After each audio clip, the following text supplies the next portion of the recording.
កត្តាធំៗបង្កឲ្យមានជំងឺមហារីកពោះវៀនធំករណីខ្លះមិនអាចទប់ស្កាត់បានទេ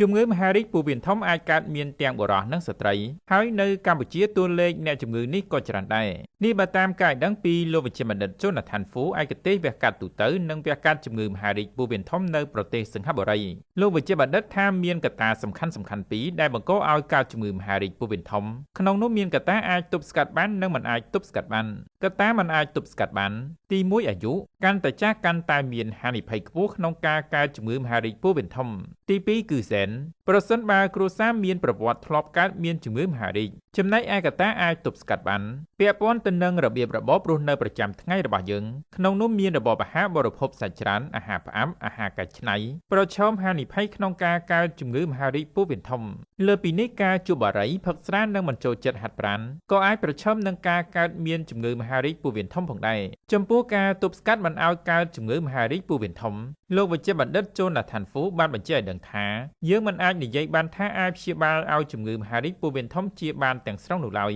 តែគេមានវិធីដើម្បីពិនិត្យរកវាតាំងពីដំណាក់កាលដំបូងលោកវិជ្ជបណ្ឌិតបានផ្ដល់ការណែនាំដល់ស្ត្រីនិងបុរសដែលមានអាយុចាប់ពី45ឆ្នាំឡើងទៅគួរឆ្លុះមើលនិងពិនិត្យសុខភាពពោះវៀនធំនិងទ្វារបានប្រសិនបើពិនិត្យឃើញមានដុំអ្វីមិនប្រក្រតីគ្រូពេទ្យជំនាញនឹងវះកាត់យកវាចេញដើម្បីទប់ស្កាត់នៅក្នុងការវិវត្តទៅជាជំងឺមហារីកដំណាក់កាលបន្ទាប់អត្ថបទនេះដែរដកស្រង់ចេញពី Hello គ្រូពេទ្យកាត់បន្ថយការទទួលទានសារធាតុអំបិលឲ្យបានតិចជាង5ក្រាមក្នុងមួយថ្ងៃ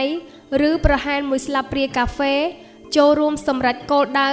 កាត់បន្ថយជំងឺមិនឆ្លងក្នុងពិភពលោកដើម្បីសុខភាពល្អអាយុយឺនយូរ